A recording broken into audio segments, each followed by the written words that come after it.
Rutgers is entering year 3 of Greg Schiano's second stint in Piscataway, and the Scarlet Knights are continuously showing improvement. But with tons of new players this year, on top of a very difficult schedule, can he get Rutgers to a bowl game in 2022? So welcome back to the Gridiron Expert, guys, ready to predict and analyze Rutgers' schedule and record for this upcoming college football season. A very big year for Rutgers football. You know, the Scarlet Knights were in such a bad state for so many years under Chris Ash, and Greg Schiano comes back in, and in 2020 immediately showed improvement for the Scarlet Knights. Last year they showed even more improvement, winning 5 regular season games, technically going to a bowl game. They replaced Texas A&M in the Gator Bowl. Rutgers ultimately fell to Wake Forest in that game to finish 5-8, but 5 wins in the regular season. That was major improvement. Can they take that next step and get to 6 this year? You take a look at the numbers, guys, brought to you by College Football Encyclopedia. The Scarlet Knights returned 66% of their production from last year. That is 57th in the country. So not a bad mark at all. Still a lot of talent coming in and a lot of key recruits that Greg Schiano has brought in. Really none bigger than Gavin Wimsatt at quarterback, right? The Scarlet Knights need him to light it up. Yes, Noah Vedral, the starter for the last few years, is still there too, but a lot of people, including myself, believe that Wimsatt will have the starting job, whether at the beginning of the year or shortly after. He's got a great arm, he's got dual threat capability, adds an extra dimension and level to this Rutgers offense, one that needs his help after ranking 120th nationally last year, averaging just 19.7 points per game. Aaron Cruikshank is back at wide receiver, though. Syracuse transfer Taj Harris gives Wimsatt or Vedral a key, experienced wide receiver out wide. They just have to take care of the football and really to see any sort of improvement in the passing game, guys. Again, 19.7 points per game. It's not acceptable. The defense wasn't horrible. 81st nationally last year. 5 starters are back. Scarlet Knights do lose their top 2 tacklers from last year, but Greg Schiano did a complete overhaul on the defensive staff. Position coaches, defensive coordinator, everything changed. And this team, defensive line and secondary, should be pretty solid. It's the linebacking core that's going to be the kicker for Rutgers this year. Can they be able to, handle the tough running attacks that the Big Ten will throw at them? That's going to be the key. You take a look at Rutgers' schedule, guys. It is not easy at all. Not at all. And you see that right out of the gate in week 1 when they take on Boston College. This game is going to be huge for Rutgers' bowl hopes. I'll say that. If they can beat the Eagles, they're going to be 1-0, have a great shot at a bowl game because there are some winnable games on the schedule. But if they lose, they're going to have to pick up that extra win somewhere else. And the unfortunate thing for Rutgers is we do believe they fall to Boston College. It is on the road.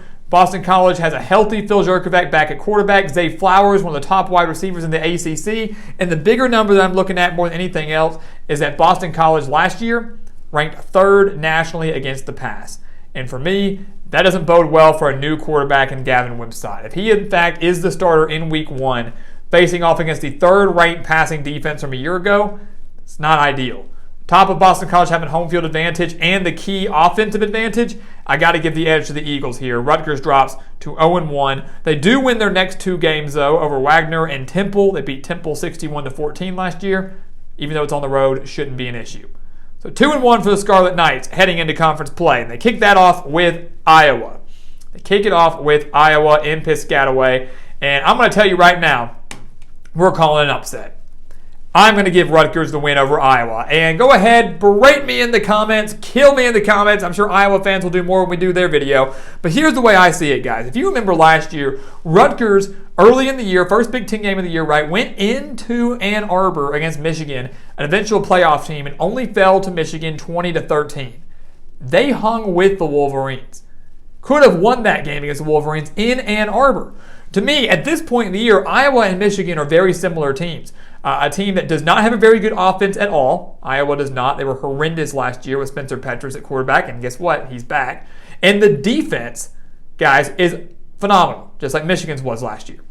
But Rutgers, their defense wasn't bad. Iowa, regardless of, they're not going to be able to torch Rutgers' defense at all. I don't care how bad that you think the Scarlet Knights defense is. Iowa's not going to torch them. They're just not. So Rutgers can keep them in check. And Rutgers' offense, I believe, can make just a few plays, especially with the home side on their crowd, to pull off this win over Iowa. I genuinely believe that. Iowa, yes, on paper, you go, oh, they're the better team. But when you factor in all the other intangibles, I'm going to give the edge to Rutgers here in a big upset and a big-time win for Greg Schiano. Again, Use the Michigan game as reference last year. This game will be close, and I think Rutgers makes just enough plays to pull off the victory. So the Scarlet Knights, guys, are 3-1 heading into the road game at Ohio State. We know that one's going to be a loss. They're just not quite ready to hang with the big boys yet, like Ohio State, especially in Columbus. Fell to them 52-13 last year. Might be a little bit worse this year, honestly. Fall to Ohio State. October 7th, a Friday night in Piscataway, they take on Nebraska. This is one of those winnable games for Rutgers, 100%. A Nebraska team that needs to get to a bowl game under Scott Frost. A Nebraska team that has a new quarterback in Casey Thompson transferring in from Texas. Mark Whipple, the new offensive coordinator from Pittsburgh, coming in. And to me, a very underrated defense. I'm going to give the edge to Nebraska here, guys. I think this game's close, but I like Nebraska's offense a lot better than maybe the likes of Iowa. And I think that offense is going to do just enough against this Rutgers defense, make just enough plays to win this game. Again, Nebraska, the best 3-9 team ever, easily could have had a much better season last year. Easily, 8-9 wins, easily. I think the pieces start to come together for Nebraska this year under Scott Frost. And I think they're going to be able to come on the road and beat Rutgers in what should be a close game.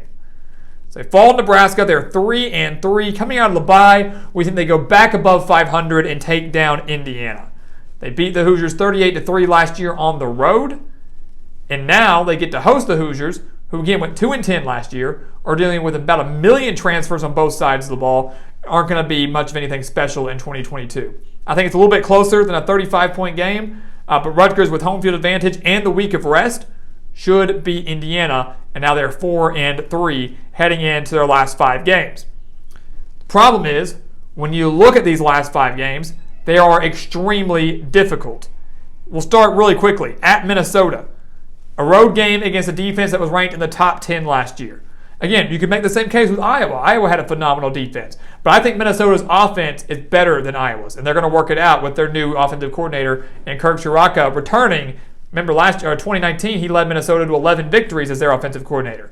I think Tanner Morgan and him fix a lot of that offense, and Rutgers isn't going to have an answer for it, especially on the road. So they fall to Minnesota. They fall to Michigan. Last year we mentioned the Michigan game. They only fell 20-13 in Ann Arbor. Yes, Rutgers gets to host, and many would say, well, maybe. It's only a touchdown last year. Maybe they could win it at home. I don't think so. Michigan's offense struggled at the beginning of last year, got better as the year went on, ended up being a top 25 offense when it was all said and done. I think they're going to be even better offensively and more consistent this entire year. The defense, yes, lost a lot, but it's still extremely, extremely solid. I think Rutgers hangs with them for about a half. Michigan pulls away. Same can be said for Michigan State. The game was close for a little bit last year. Michigan State ended up winning that game about 31-13 last year. Now it's in East Lansing.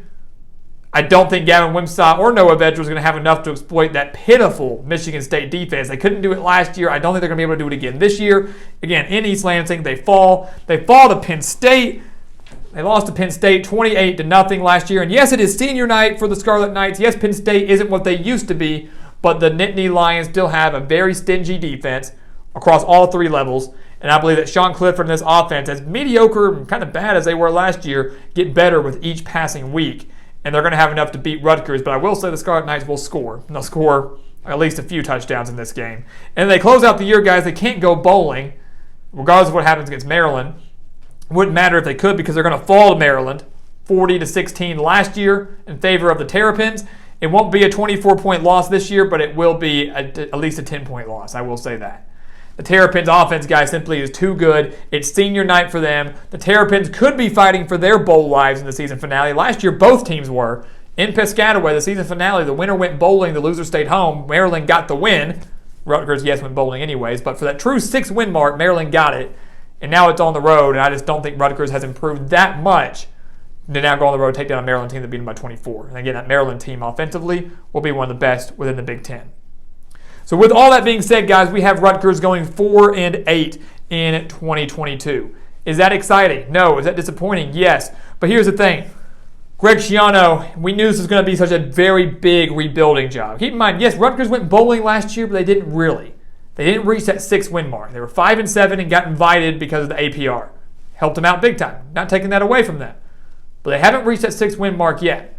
They're still going to win 2 conference games, something they couldn't even do under Chris Ash. They're still going to be competitive in the majority of the games they play. maybe they get a win over Boston College, maybe they get a win over Nebraska, maybe they snag an upset over a Penn State or a Michigan or a Minnesota, who knows. A bowl game to me is not necessarily out of the question. But I think this Rutgers team still is too young. It still has a lot of inexperience and too many key pieces, new key pieces, for them to finally get over that hump and reach 6 wins. But next year, I truly believe that next year, especially with Wimsatt having 2 years under his belt, that could be the year that Schiano finally breaks through and gets over the hump. Rutgers football guys, they're improving, they're getting better, they're nothing like they were a few years ago. They're still a year or two away from finally being to where they want to be. So guys, as always, thank you so much for watching us here at the Gridiron Expert on YouTube. Make sure to continue to like, comment, subscribe, share our videos, and of course, check out everything down in the description below, including our expert picks over on our website, thegridironexpert.com. Make sure to sign up for those today. And once again, guys, as always, thank you so much for watching, and we'll see you next time right here on the Gridiron Expert.